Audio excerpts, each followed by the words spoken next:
Olá, investidor. Vamos aqui nesse vídeo de hoje falar sobre a nossa THL, né? Como foi o resultado. Já dá para imaginar aí que não foi muito bem, né? Porque o mercado teve essa queda aqui mais forte e para ter um resultado bom lá na nossa THL, a gente precisava que ela ficasse aqui mais parada aqui nessa região, igual ela estava fazendo aqui atrás. E aí também eu vou tentar falar um pouco aqui sobre outra operação que eu fiz também que tentava ganhar se o mercado ficasse aqui até nessa região aqui que eu marquei, né? Esse quadrado aqui, que seria até aqui o 117. Na verdade, essa operação ainda tem uma parte dela em aberto. E vou mostrar outra também que eu já fiz, que tem um prazo maior, tá? Vou ficar aí até no final do vídeo para a gente ver aí essas três operações. Então, só para começar aqui, deixar bem claro que qualquer operação que eu mostrar aqui não é nenhuma recomendação, tá? Isso aqui é só para fins didáticos, para estudos. Tanto que eu tento fazer isso um certo tempo depois que eu abri ou que eu já estou fechando, que é algo que a pessoa não vai conseguir replicar os mesmos dados que eu passar aqui e o mesmo valor de compra ou venda, né? Porque opções de um dia para o outro, nem de um dia para o outro, né? Em questão de horas ali, você já vai ter muita diferença no preço e não tem como você montar a mesma operação. Então a ideia aqui é estudar e cada um faça aquela operação que ache melhor e nos preços que achar melhor. Então, para iniciar aqui, eu vou tentar ser mais breve possível. A nossa THL deu prejuízo, né? Como eu falei lá, ela saiu de nossa região, porque para ela dar lucro, ela tinha que ficar aqui no strike 124. Nas semanas seguintes, ela foi caindo o preço do BOVA11 e aí as outras operações foram montadas já distante, né? Enquanto a gente vê aqui que a primeira que eu montei, eu consegui receber 1,48, a semana seguinte foi só 18 centavos, a do vencimento 14/6, o ativo já estava lá em 118. Aí tanto que eu tive que fazer o quê? Eu vendi um strike mais em cima aqui, o que nem seria mais uma THL, para tentar recolher algum prêmio, consegui só 31 centavos, enquanto a call, que era mais longa ali, né, que vencia 21/6, eu tinha gasto 2,97. Essa call eu consegui vender só por 1 centavo, só mesmo para fechar lá a operação, né, não fazia nem diferença vender ou não. Apesar do ativo até subir um pouco aqui, ele chegou a 118, mas foi isso aí, né? E no fim das contas, deu um prejuízo aí de 69,06%, né? Levando em conta que o capital em risco era os 29,80. Então, dos 29,80, eu tive um prejuízo de R$ 20,58, porque o papel não se comportou aí da forma que precisava para a THL dar certo, né? A THL fica num range ali onde você precisa que o papel esteja para dar lucro. Aí eu fiz uma comparação aqui, porque muitas vezes quando você está fazendo uma THL, você está querendo colocar menos capital em risco e é como se você estivesse fazendo uma venda coberta, né? Ela, se você for ver bem, você está comprando uma call e vai vender outras calls ali, ou você vai comprar um put, vender put, e essa parte comprada vai substituir a necessidade de você comprar um ativo. Então, se eu tivesse feito a venda coberta tradicional, aí eu até coloquei aqui em outra tabela. Então, o que eu ia precisar, né? Eu ia ter que comprar o ativo. Quando eu montei lá, que eu iniciei a operação, o ativo estava 124,48. E para eu comprar 20 cotas do BOVA11, eu ia precisar de gastar 2.452. E aí a gente vê que lá na nossa THL eu precisei de gastar 29,80, né? Então já tem essa diferença aí. É a diferença do capital que você vai colocar em risco, né? Lá em cima você já tem um risco já determinado, que é quando você monta a THL, você está colocando esse capital em risco. E aí o que aconteceria, né? Eu só copiei os mesmos dados aqui de cima, né, das calls que eu vendi, e joguei aqui embaixo para a gente ver como seria o nosso resultado se a gente estivesse fazendo uma venda coberta ali a cada semana no ativo BOVA11. E aí o que a gente teria? No fim das contas, né, com os mesmos dados aqui, ou seja, eu teria vendido os mesmos strikes, as rolagens foram zeradas, né? Aí eu até esqueci de colocar a questão de taxas aqui, eu vou até copiar esses mesmos valores, mas talvez as taxas iriam dar até diferente aqui por causa desse valor do BOVA11, tá? Que provavelmente ia ser um valor maior. Mas olha só, o que a gente tem? Que se no dia 21/6 eu quisesse encerrar a operação como um todo, né?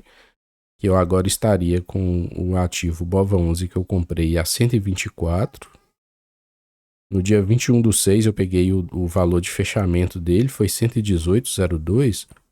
Então eu teria que tomar, né, meio que esse prejuízo aqui, né? Eu comprei o ativo a 124, teria que vender a 128 e ia me gerar um prejuízo de R$ 6,06. Então já tem essa diferença aí entre você realmente fazer com ativo ou você fazer a THL ali, que você está fazendo meio que de forma sintética a venda coberta. Se eu estivesse fazendo a venda coberta, eu ia ter um prejuízo aqui de R$ 82,58, né? O que representaria pelo capital em risco 3,37%. Se a gente for olhar aí no espaço de tempo, não é, nossa, né? Que prejuízo enorme, tá? Mas se a gente for pensar que aqui você colocou em risco R$ 29,80 e teve um prejuízo de R$ 20, e que esse mesmo valor aqui você pode ter deixado numa renda fixa, né? Rendendo lá pelo menos o CDI. Se a gente pegar esse 20,58, vou até fazer as contas aqui, 20,58, e dividir por 2.452, a gente teria isso aqui. Que se eu perder R$ 20,58 frente a 2.452, eu teria uma perda de 0,84% sobre o meu capital. Enquanto se eu estivesse fazendo a venda coberta tradicional, eu vou ter um prejuízo de 3,37, tá? Não estou aqui querendo dizer que a THL é melhor, que fazer a venda coberta, né, tradicional é melhor. Não é isso. Só para vocês entenderem que quando você faz a THL também, você tem que já colocar ali, fazer seu gerenciamento de risco para colocar só uma parte do seu capital em risco para, imaginando que você tem que ter um dinheiro lá também, né, na renda fixa, e que você vai arriscando ali aos poucos para se perder, perde pouco, tá? Você não poderia aqui se alavancar muito, né? Talvez igual aqui, se você colocasse, fizesse com 2.000, né? Em vez de fazer só com 20, aí talvez essa perda aqui representaria muito mais, né? E iria lá para talvez R$ 2.000, não sei. E aí, então você estaria colocando meio que seu capital todo em risco de uma vez só. E aí você tem que ter isso em mente também. Porque quando você está fazendo uma operação em que se você perder, você perde tudo ou quase tudo, né? No caso aqui não perdeu tudo, perdeu praticamente aí 70%. Então você tem que ter isso em mente. Qual aquela operação que você está fazendo e qual o risco que você está correndo, tá? Então isso aqui foi só para a gente ter uma ideia aí entre o que é fazer uma THL e o que seria fazer a mesma operação, só que da venda coberta tradicional, em que você compraria o ativo e ficaria vendendo aí as calls. E aí vamos falar aqui um pouco agora sobre as outras operações. Essa outra operação que eu fiz aqui, aí depois eu vou até tentar fazer um vídeo, né, para explicar melhor, porque senão esse vídeo vai ficar muito longo. Então essa aqui foi uma slide, né, feita com put em BOVA também. Aí realmente aqui eu já fiz uma quantidade um pouco maior, foram com 100, né? Maior assim, né? Para os tipos de exemplo que eu tô dando aqui, geralmente a gente usa 10, 20, né? Então esse aqui foi um pouco maior. E aí esse tipo de estratégia é o quê? Eu comprei uma put do 124, Vendi o put do 122, ou seja, aqui eu tenho uma trava de baixa com put, né? Essa trava de baixa de put, se der certo, eu ganho R$2, tá? E aí, para ajudar a financiar o custo aqui dessa venda de put, eu vendi uma put lá mais embaixo, que é o 119. Eu recebi R$1,19 por isso. E aí, o que eu tenho aqui agora? Eu estou ganhando R$2 aqui, né? E vendi o 119 aqui, significa que o meu lugar aqui onde eu começo a correr risco, até coloquei aqui, né? Stop no 117, é a partir do 117, porque eu estou vendido no 119, mas eu ganho R$2 aqui nessa estrutura de cima. Então, se eu pego esses R$2 que eu ganho menos esse strike aqui que eu estou vendido, então o meu risco começa no 117. A slide estrutural acabaria por aqui, tá? A forma tradicional de fazer é isso aqui. Só que aí talvez até sobraria alguns centavos aqui, tá? Mas o que eu preferi fazer? Eu fui e comprei um put bem mais lá embaixo. Para quê? Para limitar o meu risco, né? Porque se, vamos supor que o mercado fosse lá para 100, né? O BOVA voltasse lá para 100. Eu não queria participar dessa queda toda. Então limitei meu risco aqui em 111. Com isso também eu limitei aí a minha chamada de margem, né? Porque aqui eu teria que ter margem para 100 BOVA 11. E agora eu limitei a R$600, né? Que é o 117, onde eu perdo, até o 111. E com isso, o que acontece? Nessa estratégia aqui, eu estou colocando R$609 em risco, né? Que quando eu fiz aqui, a estratégia não ficou no 0 a 0, né? Que o ideal é que ficasse no 0 a 0.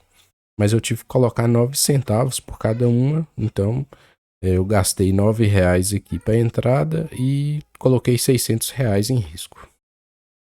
E aí eu montei até uma tabelinha que mostra isso, né? O melhor dos mundos é o ativo ficar parado, por exemplo, no 119, que daria R$2 de lucro. É o lucro máximo da operação. Se ele ficar a 120, dá R$2 de lucro. R$121 daria, né? 122 ainda daria os R$2 de lucro. Se ele voltasse para 123, aí já daria só R$1, né? O ativo acima de 124, por exemplo, se ele ficar 124, ele já vai dar 0, né? Porque aí tudo aqui, né? Como a gente está falando de put, toda essa estrutura aqui para baixo vai virar pó, né? E então na alta do ativo você não tem perda. O risco aqui está na queda, né? Então se o ativo ir lá para 116, seria R$1 aqui de prejuízo, né? Eu tô falando R$1 é por estrutura, né? Então vezes a quantidade aqui a gente vai ver quanto que é o prejuízo. Se o ativo ir para 115, R$2, né? Agora, se o ativo fosse, igual eu coloquei aqui, abaixo do 111, 110, a minha perda máxima seria R$6, e daria os 609. Se o ativo for para 108, a mesma coisa, o prejuízo não muda. Se for em 112, aí tá acima daquele R$1, a perda máxima seria os R$5. E aí, por que eu coloquei isso aqui, stop 117?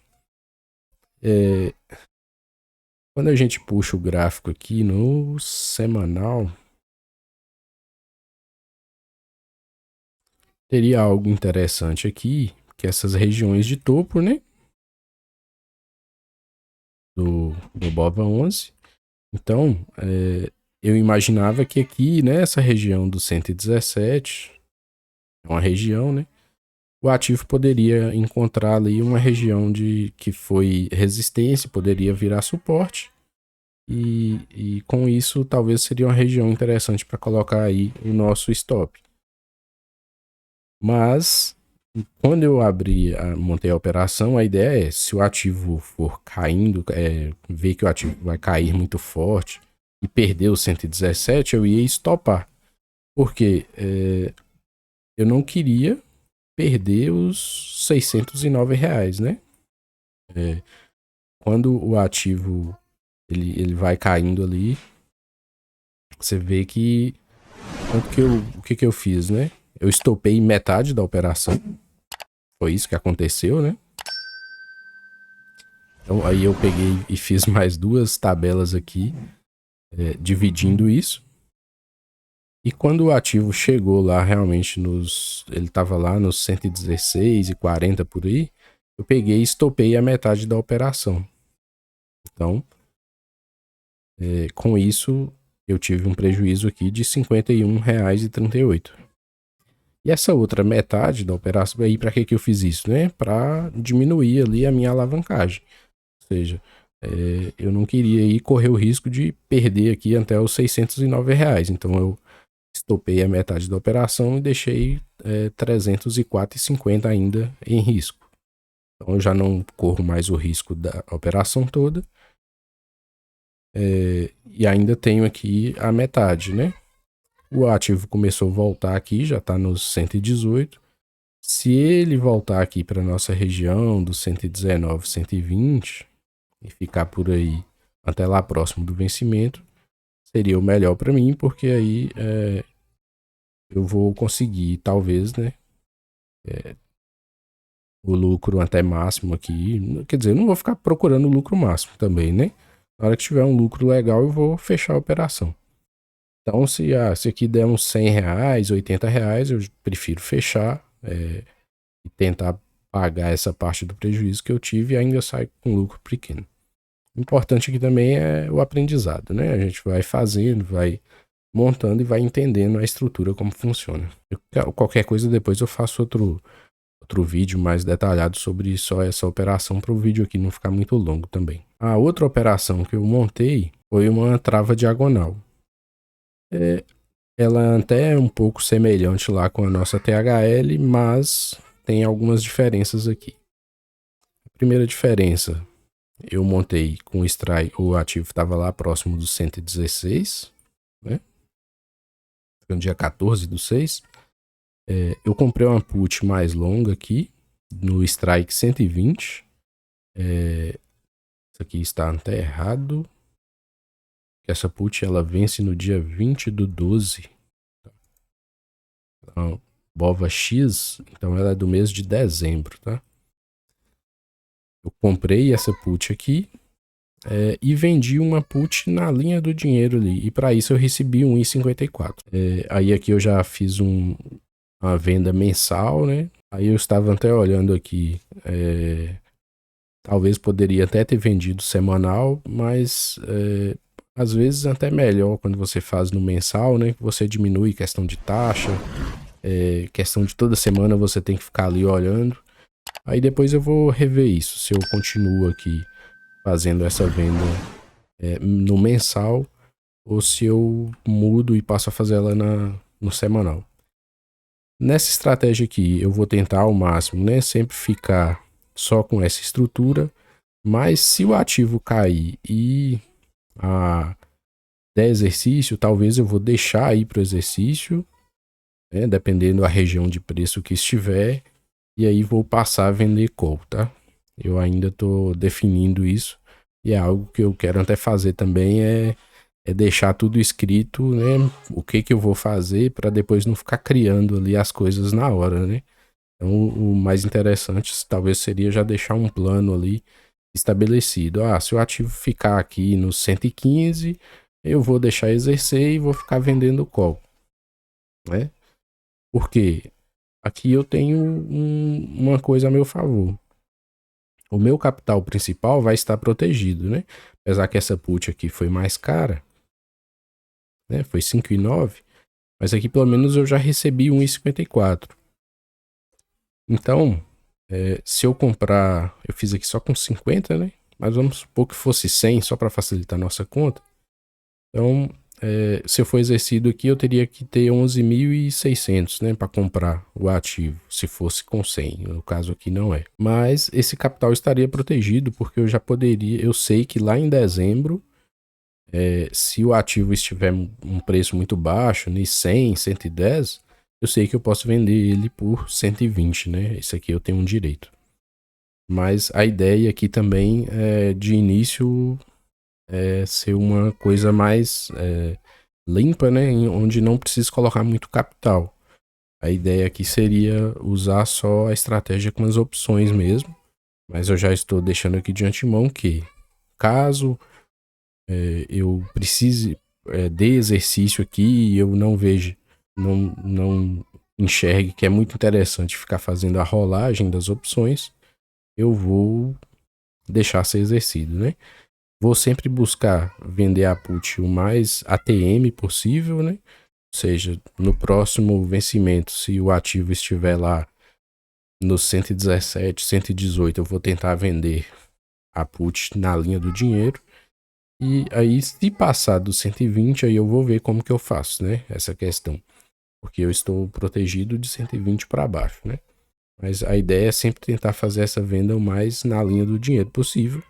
Só que aí a gente tem que ver quando o ativo cair, o que, que a gente vai conseguir fazer também. Então, são essas, na verdade, né? Uma operação que já foi fechada, que é a nossa call. Nessa próxima sequência agora, eu ainda não abri, não fiz uma nova THL, porque esperar esse mercado dar uma acalmada para ver se vai ficar em alguma região. Aí tem essa slide que tem a metade dela ainda para o mês de julho.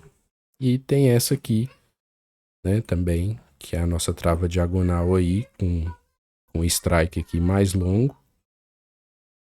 Né, no caso, a put aqui que vence em dezembro. Que aí a gente vai dar sequência aí nos próximos meses também. Tá? Espero que tenham gostado. E lembrando que tem outros vídeos aqui, eu vou deixar aqui nessa mesma playlist. São aí do Opções na Prática, né? Que a gente começou lá a nossa primeira THL, que foi com put aqui lá no mês de abril, né? Aquela lá foi a que deu lucro pra gente. E nos outros meses aqui, aí a gente já fez no mês de maio também, THL. No mês de maio teve também a Broken Wings. E agora a gente abriu aí tanto uma slide como uma trava diagonal. Espero que tenham gostado do vídeo, né? E não se esqueça também de deixar seu comentário aí, tá? Escrever aí o que você está achando, se isso aqui está ajudando de alguma forma ou se não, né? Você acha que isso aqui está te deixando mais confuso, então é bom você sempre deixar aí nos comentários pra gente o que você está achando. Valeu e até o próximo vídeo.